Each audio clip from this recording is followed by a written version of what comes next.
Okay, it appears to be 6 o'clock. We'll call the meeting to order. The first order of business will be our Pledge of Allegiance. Pledge of Allegiance to the flag of the United States of America, to the republic which it stands, one nation, under God, indivisible, with liberty and justice for all.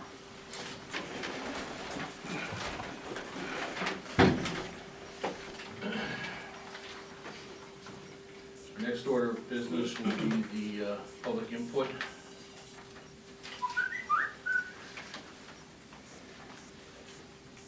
Michael Bracken. Michael Bracken, 12 Tinker Drive, Windsor Locks. On last Monday, I turned in a complaint to the Selectman's office, placing one of the complaints in the police department's box for the chairman of the police commission. The other complaint I placed in the Board of Selectmen's box. The complaint that I placed in your box, Mr. Chairman, was addressed to the Board of Police Commissioners, meaning all commissioners, excluding Mr. Perry, who my complaint was against. I understand, as of a couple of minutes ago, after asking Mr. Koulis and Mr. Sapansky, that they didn't receive a copy of the complaint. Yet, a few minutes ago, I watched you give my complaint to Mr. Perry, who was going through my complaint. And I'm curious to ask why it is that you gave a complaint that was addressed to the Board of Police Commissioners against Mr. Perry and against Cheif Osanitsch, who was dragged into this because of Mr. Perry, the opportunity to review my complaint without the commissioners who are supposed to investigate this and rule on my complaint without that opportunity. You turned my complaint over to the person I complained about without making copies and distributing them to the other commissioners. You've had that complaint for over a week. That complaint should be on tonight's agenda, and it's not. Also, on this coming Monday, just this past Monday, I submitted a second complaint along with 2 audio CDs that you are in possession of. And that also is not been distributed, to my knowledge, to the commissioners. And I want to know why. It seems that everything that you do is hidden and done behind closed doors. You should be a magician, because everything that you do is a magical act. With all the conduct that you have done lately with your improper votes, where you're doing them telephonically without agendas or meetings and everything else like that, I request that you step down from the chairman's position, because what you're doing is illegal. You allowed a participant from the Board of Police Commission to participate in a telephonic means of communication during a meeting, which is illegal according to the FOI. Yes, he can attend telephonically, but you must have a cardboard sign posted during the entire meeting stating that he is attending the meeting by telephonic means. You cannot have him being absent without having a sign posted saying that he is attending telephonically. You also allowed him to vote during that meeting, which is also illegal. Everything that you do is illegal. The second complaint that I filed is regarding an incident that occurred where I was terminated. And upon receiving an audio CD that proved that I was innocent, I brought that audio CD to the chief, and I told the chief that I had evidence that members of the Windsor Locks Police Department participated in a conspiracy to terminate me for unjust cause. There was evidence that was cut from the dictaphone system. It was hidden in the town attorney's office, and I provided that evidence to the chief. I want to know why there was not an investigation conducted, because officers not only tampered with evidence, they destroyed evidence, they lied in official documents and police reports, and they perjured themselves during court in labor board proceedings. And conduct like that cannot be rewarded, and an investigation needs to be conducted. But I want your stepping down as the chairman, because what you've done is wrong. Well done. Thank you, Michael.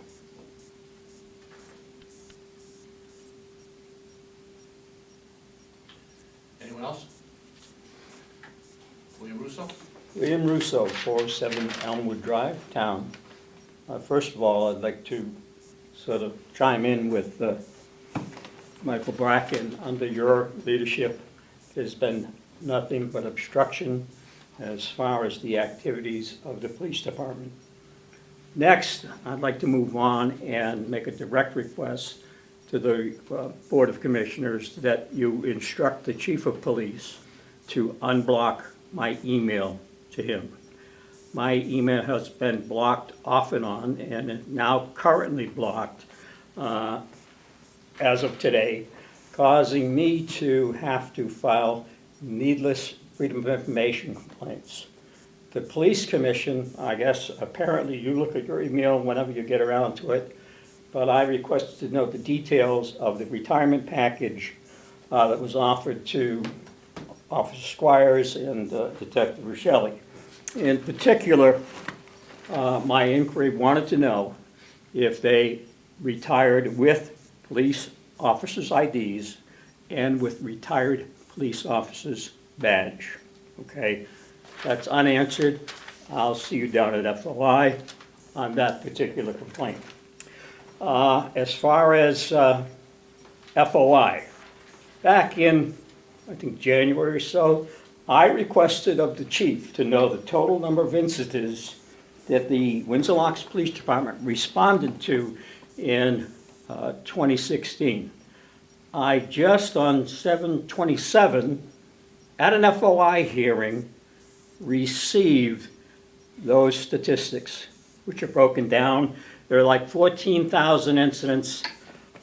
Many of the incidents were inflated by calling in door checks, motor vehicle stops. And again, my complaint has been that there is not enough detail in the reports that are submitted by the chief and that are approved by the Board of Police Commissioners. Now, Andy, this one's right at you. At that FOI hearing, I requested to know how we arrived at the budget that was recently submitted to the Board of Finance. And at that time, I suggested that the Board of Finance consider a 0% increase until the budgetary issues with the state were resolved. I was then attacked by Sebastian Garofolo, and the statement was, well, you and your cronies, all you do is run up the FOI expenses. Well, I strongly object to that. And you, Andy, as a member of the Board of Finance, there's got to be numbers that add up to the top figure. The chief has responded, there is no record. I object to the Board of Police Commissioners strenuously that that is unacceptable. I've also submitted to the Board of Finance a request that the police budget be gone over with a fine-tooth comb. That, in particular, if you're going to assign officers to outside task force or whatever you want to call them, I would like to know what the additional expenses are to the town. I'd like to know if there are a specialized training for these officers to participate in those outside tasks. We need to know. I mean, to put one lump sum up there training is the old-fashioned way. And again, going back to you, Commissioner Hannaford, you've been nothing but obstructionary. Today, we have a modern society. We have the internet. You've refused to cooperate with posting your agendas, with putting up the minutes of the meeting.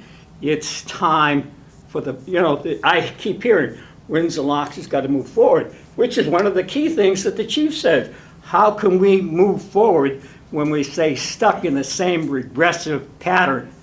The Police Commission and the Chief of Police are trying to hide from public scrutiny, trying to hide.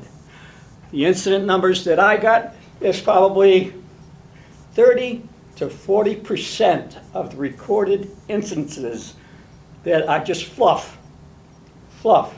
Now, I can address Officer Squires and I can address Detective Rochelle. Door checks were required until 11 to 7. Door checks you were required to do maybe sometimes 3, depending on which shift you were working.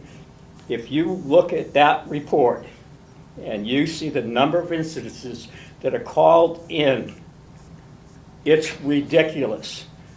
Routine patrol is routine patrol. Thanks, sir. Oh, and, okay, well, Thank you for your time. Anyone else care to speak? John Lynn, 371 Elm Street, Woodbine. I just want to say, I think the commission is doing a great job. Mike, I think you're doing a great job as chairman. That's why I came. I wanted to thank the police department for an incident that happened at our house where somebody was going through our trash can late at night. And the police were called, so I wanted to, come here and thank the police department and the commissioner. I think you guys are doing a great job, so I appreciate that. And keep up the good work. Thank you. Thank you, sir. Anyone else care to speak? Sir? Excuse my lateness, is this new business? It's public input, sir. Okay, name is David Ames, 5 Ross Way.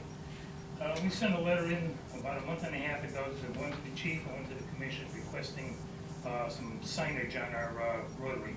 We haven't heard anything back yet, we're just curious what's going on with that. What rotary is this, sir?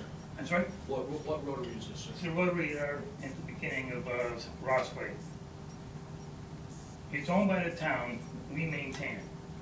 It's off of Sapansky Road, Rossway, It says the all end. development in the back. I think the question about that was whether it was private or Well, was that something according association? to the map from the town, the rotary belongs to the town.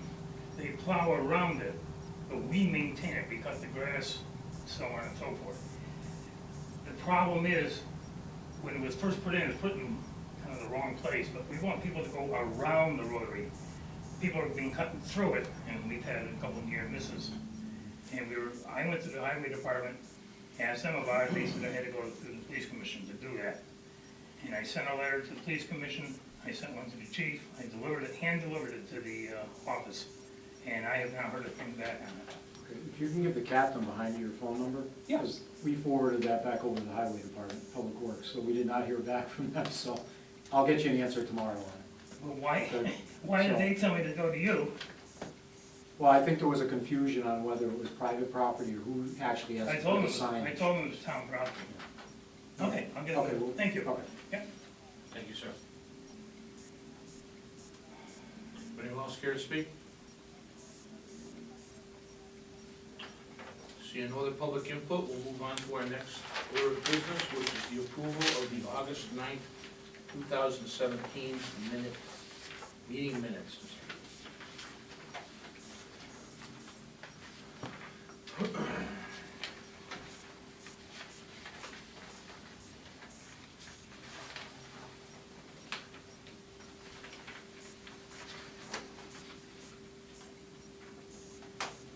I have no comments on it, I find it acceptable. Do we have a motion? I'll make a motion that we approve the August 9, 2017 meeting minutes as presented. I'll second that. We have a motion and a second. Any further discussion? All those in favor? Aye. Opposed?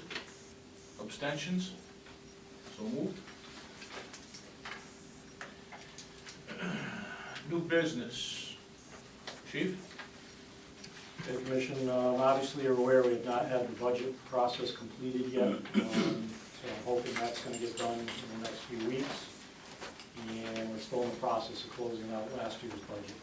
Some final transfers that you were made aware of the last month or the month before, so it's still ongoing. The first item that's in the agenda is looking for your approval to move forward with the program and begin training for a narcotic detection canine, a Labrador Retriever. It's kind of been in the works for a while, in the planning phase, or something we've been looking into. We currently have an officer in a narcotic task force that would be assigned to. This canine would be free of charge, would be donated, and all training would occur on the officer's shift. So it would be limited, if not almost no overtime according to, for training. I don't anticipate any additional increases in the budget for it. And down the road, any kind of cost would be more than covered by seizures that this narcotic canine would bring in. It would be a great asset to the department, the task force, obviously, and the region. I think we all know the impact of narcotics, and especially the opioids, recently in our community and all over, and this would be a great tool to fight that. It would be also a great tool for asset seizure for down the road. By the department having that dog assigned, it's almost as if you have another person assigned to a task force. That gives you more assets when a seizure does come in. So it's really a home run at a zero cost.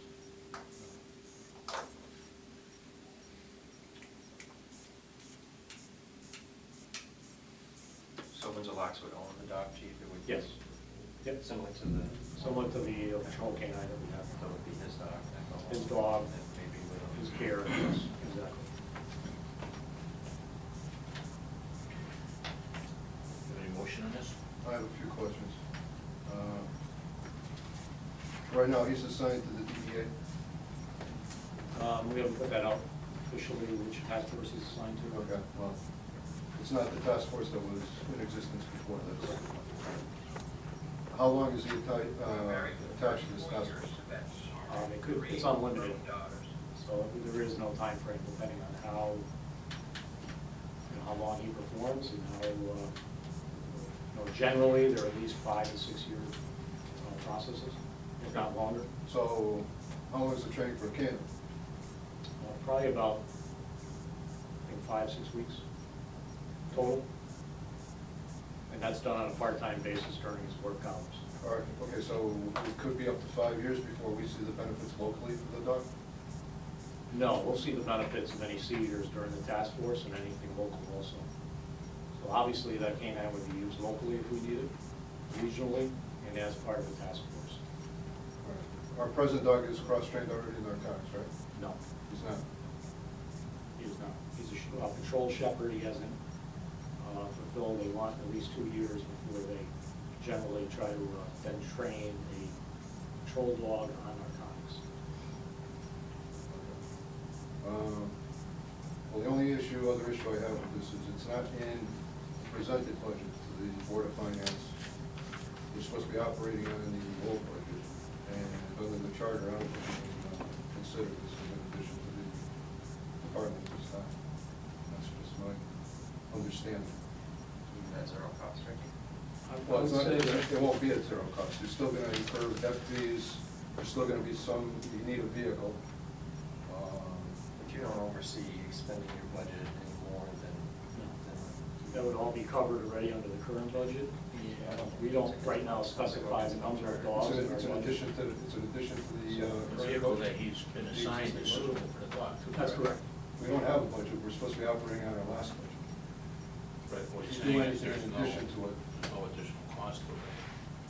We're not asking for more cost position. There's still canine costs in the budget line items. The general line item for some canine costs for equipment is minimal, 500. Anything that would even remotely be needed down the road would be covered in asset forfeiture funds, which would be at no cost to the operating budget. it's not that I'm against the idea, because the canine's always good. It's just that I don't think under the charter at this point in time, we can do this. That's just my belief, my understanding of the charter, the way the budget works. My issue with this is, although the state hasn't got a budget, we still need to move forward. We still need to use common sense and do things that are gonna make the department better, bigger. And if we have a chance to make money with asset forfeiture, we've lost it in the past, there was money out there. So I don't think because the state government can't come up with a budget, we decide not to do something that's gonna benefit us. That's my own personal opinion. I'm going to vote yes for it. Do you have any particular language Nothing particular, but I believe under the charter, we cannot do in addition to the budget that we are operating on. But we're not doing an addition, though, Ricky. Well, it's gonna be an addition. There's gonna be costs involved. There's no way you can get around. Well, if it's covered by asset forfeiture, though, right? I mean, if you had to quantify what's gonna come operating out of, you know, taxpayers' budget, what do you think? I mean, I know it's like, I can't even tell you, maybe minimal would be some equipment, maybe You're leash still dollars, working that kind of with it, thing. I know. The officer has a vehicle already assigned, it would be another vehicle. So I would say it's very safe to say everything would be covered by a minimal amount of asset forfeiture funds.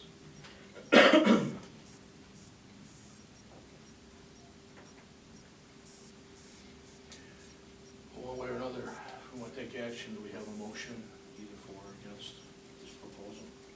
Yeah, I make a motion that we move forward with this proposal and allow our task force to acquire it. Do we have a second to that motion? I'll second it. Motion's been made and seconded. Do we have any further discussion on this? All those in favor signify by saying aye. Aye. Opposed? Nay. Abstentions? So moves 5-1.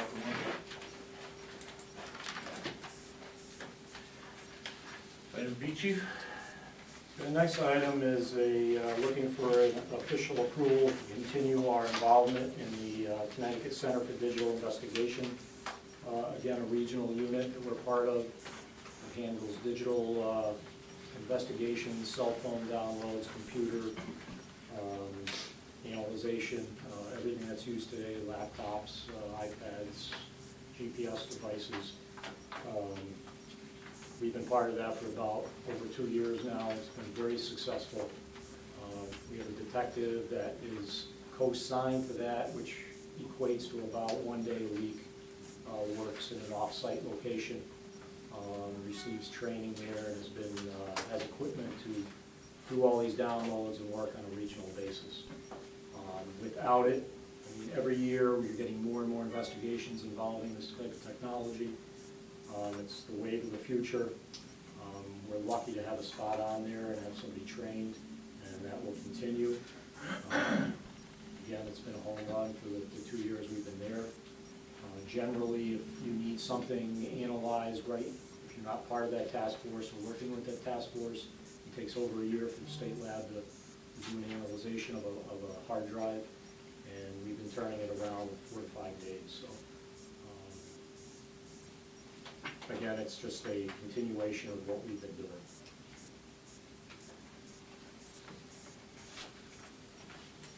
So looking for a vote to continue our membership in that regional CT Center for Digital Investigation Unit. Any questions? Again, entertain a motion if anyone has one. I'll make a motion that we provide approval to continue the Windsor Locks PD's involvement membership in the original computer crimes unit, Connecticut Center for Digital Investigations, as presented. Do we have a second to the motion? I second that. Motion's been made and seconded. Any further discussion? All in favor signify by saying aye. Aye. Opposed? Abstentions? So moved.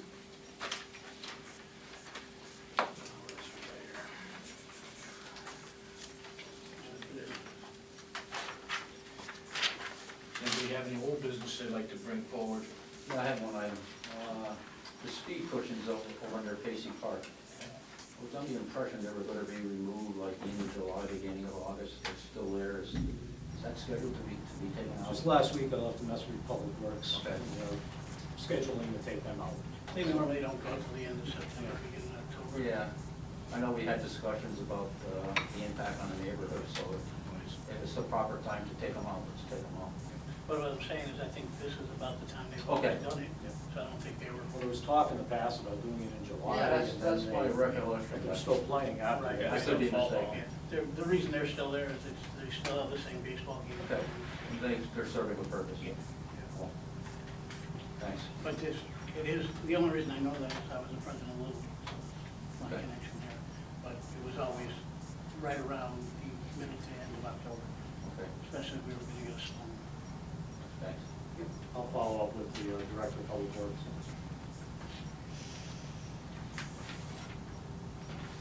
Just bringing up again Ross Way. Chief, do you know if that is an accepted roadway, isn't it? I do not. Private road. It's a private road, so it's a Private question road. of who pays for the signage. That was the question, so. The rotary itself is town property. The roads going off of it are private. The circle is public, is the town. If that's the case, Who comes up with these? you know, then I would say we put up a sign.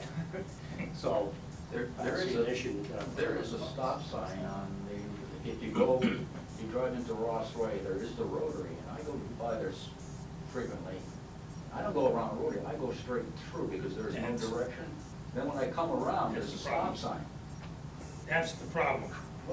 Because people are cutting through, but people coming out of Ross Way from the east are going around the rotary, and there's gonna be an Oh, accident. okay, I got you. We cut the branches back. I got you. It's still Okay, problems. so residents are going around the rotary Right. on the north side. Right. People, I got you now. I know what you mean.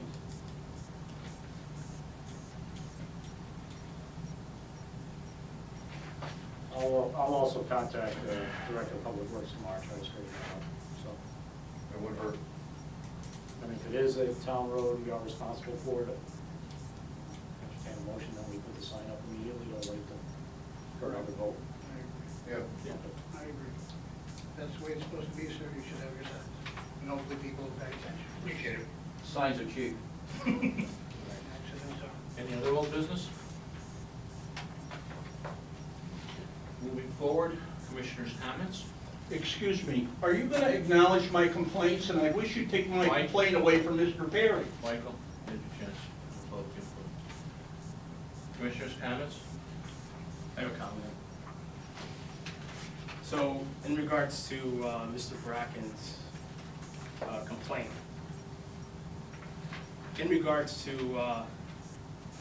Mr. Hannaford giving me your complaint, it was all on Facebook this afternoon that you were coming here to bring up your complaint, the two complaints that you have, one against me and against the police department. So, him giving me the paperwork, I don't see why is that an issue. But it's like beating a dead horse, Mike. You're absolutely correct. I did reach out to Hotran in 2010, shortly after his brother had died. And correct me if I'm wrong, the three of you did use the untimely passing of a 13-year-old for your own agenda. Anyone with a heart would understand, put it to rest. The police department absolutely was moving in a positive manner as they are today. And just as Mr. Russo mentioned, we kept stepping backwards. You're bringing up your issues of being fired, and I don't recall what year that was. Mike, that was resolved, am I correct? There was no illegal action in regards to me reaching out to Hotran. There was nothing, there's not a lie in here. The lies, you bullied him. You bullied Ha in telling him that you would send an Arizona police officer to his house and have him arrested. I can't respond to you, I'm sorry. Public input's over. So let me explain to you why I reached out to Hotran. I don't wanna hear it. There's an I sat in on investigation, several complaints police was commission- filed, and there'll be an He has the investigation. right to speak. If you don't want to listen, you're welcome to leave. Let him speak then, as long as I get to Then you be respond. quiet. Do I even get to respond? Nope, you had your public input. I Unless he said it- asks you a direct question. 3-minute time period then, sir. I'll decide that. Just either be quiet, Mike, or leave. I sat in on several police commission meetings in 2010 after the horrific accident that took the life of Henry Dang. And it disgusted me beyond belief to see the use of his untimely passing to add to your own personal agendas. I personally spent over 40-plus hours with Ha and his family. I was there with the family from the minute that Henry was brought into our care at 8 p.m. that evening. I sat there with his father, his uncle, and his brother. I don't need to explain to you, but anyone with a heart or an ounce of sympathy or empathy could understand the emotional and physical attachment I had with this family. I reached out to her on my own time, as you stated several times in your other complaints as well, that I use company resources. Facebook is not a company resource. I reached out to Henry, or to Ha, through Facebook, as you have noted in your complaint. I have the same letters as well. And what transpired during these police commission meetings is, it just upsetted me. Anyone that sat there, that would have been there, would have the same feelings as I felt. So therefore, I reached out to Ha to say to him, this is what's going on in these police commission meetings. And he said, if you think something, writing a letter would be best suited, then Michael, why don't you write the letter, because you go to the meetings, you know what's said. I wrote the letter, he endorsed it, and he emailed it. He also tweaked it, adding in the letter that he did not feel that Sergeant Koisonen, that he did not feel that he should get his job back. He made those changes. If he didn't feel it was necessary or the right thing to do, then he should not have sent the letter. That's all I have to say. Thank you. The evidence proves differently, and it's a different Michael? year, you're wrong. Last warning, I responded. last warning. That's it. Any other commissioners' comments? I just have one quick one. If there is a complaint against one of us, I think that all of us should get a copy.